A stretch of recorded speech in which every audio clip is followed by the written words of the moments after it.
We are live on Blues Pregame Live, and we're going to be live every morning, Kelly Chase of KMOX.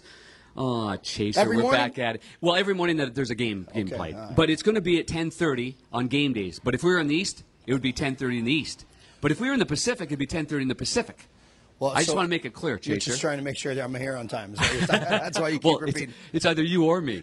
But this is a great start to the season, huh? Both on KMOX and on Fox Sports Midwest. We open up tonight. You guys open up on Wednesday in Pittsburgh. That was a nationally televised game. But what a start for the Blues, Chaser. Man, oh, man. Yeah, I think there's a lot of positives you can take from that last game. I mean, obviously, with the you don't need to make excuses for what they have with the injuries, but they're there, and that they're a part of what you're going to expect of the Blues to have to change maybe a little bit of how they play and who they play with.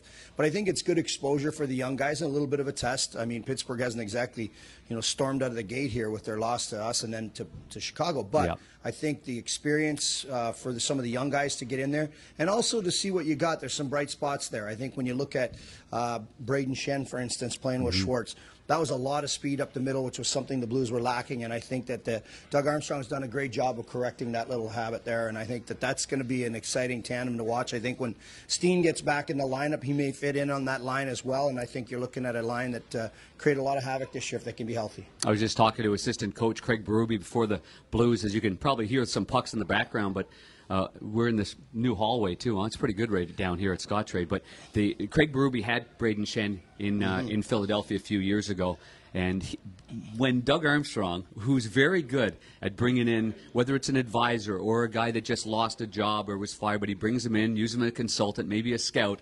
Right. That was a heads-up play there because Craig Berube knew the character of Shen, but he also, I think they knew the relationship between Schwartz and Shen. And all preseason long, they didn't play together. Sobotka was with them, right. And boom, game one, they throw them together, and it was quite magical. Well, I think that the fact that they do have a history together, they've played on some teams together in Saskatchewan where they grew up, and also, they've had a friendship there. So you look at those two guys, and you know how they back teams off their speed.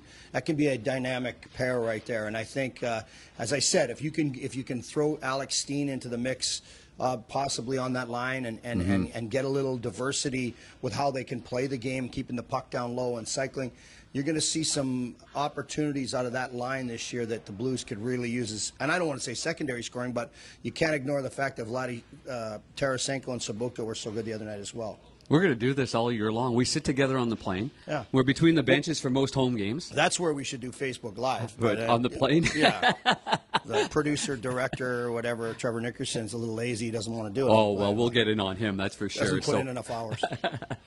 So with this game tonight, the new rink, I mean not new rink, but the new lighting, redone, yeah. New lighting, the ice surface, the theater seating as well. I'm looking forward to being between the benches for this one. Home openers are always quite special, and Dallas played last night, and what a game that was against Vegas.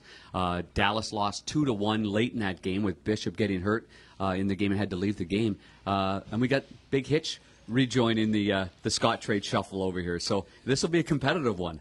No, I think it will be. I think there's familiarity with a lot of the cast for Hitch, obviously. So he's got that going. But I think that also Dallas has really upgraded, and I think Jim Nill deserves a lot of credit for addressing the needs that the Stars had. We start with the goaltender, and they get Bishop. Then they go to Thought. They get some defensemen there that have quality games in the league and some experience. Radulov on that line with Sagan and Jamie Benn. All of a sudden, you start looking at a team that's much improved. The Dallas Stars 2 years ago won the President's Trophy. Yeah. So there's it's in their mind and the ability to do it, and there's not a lot of changes from that group. So for me, I think that I picked Dallas Stars to be at the top of the league, and so this is one of these home openers where you're going to have your hands full, but it's also a test because it's going to be a harder game than I think they played the other night. Did you like the way that the D got involved in Pittsburgh? Yeah. On Fox Sports Midwest on the pregame show, Alan Stout's going to be doing some work on that, and we've got something called a helo drawn up. So, but even on the first goal, that was Joel Edmondson in front of the net, causing a screen for Stastny. Am I going to get in trouble asking who Alan Stout is? Yeah, he's one of the producers. You're a beauty. Okay. And Thought anyway, maybe I missed something. no, I thought I'd throw that in there, so we get those names involved. But so that one, Gunnarsson makes a great pass Yes. on the other, and obviously Alex Petrangelo and Colton Parayko both score. That was an impressive start from the blue line. Well, no, it was. And I think when you have guys joining the rush, it's an outlet for the guy that's receiving the first pass out of the zone. And that's a big deal because the way teams collapse and hunt the puck from behind now, if you've got the defense that can come up and chase from behind a little bit, it makes a huge difference. So what they did the other night was have that support from the back end. They got up ice with them, and they were outlets in lots of cases. Now, that being said, I think they give up more chances than they want early in the season because you do that. You kind of leave yourself taken off. But I thought the Blues executed very well, and the defense were fantastic in that game. Chase, we're on Facebook, Twitter, YouTube Live. Wow. This is Blues Pregame Live, and it's going to happen every game day with the big. I've been standing on my toes the whole time trying to be as tall as you. You know that? How's it working? We're going to get you that box. Chaser and Panger, we're signing off. Have a great day, everybody.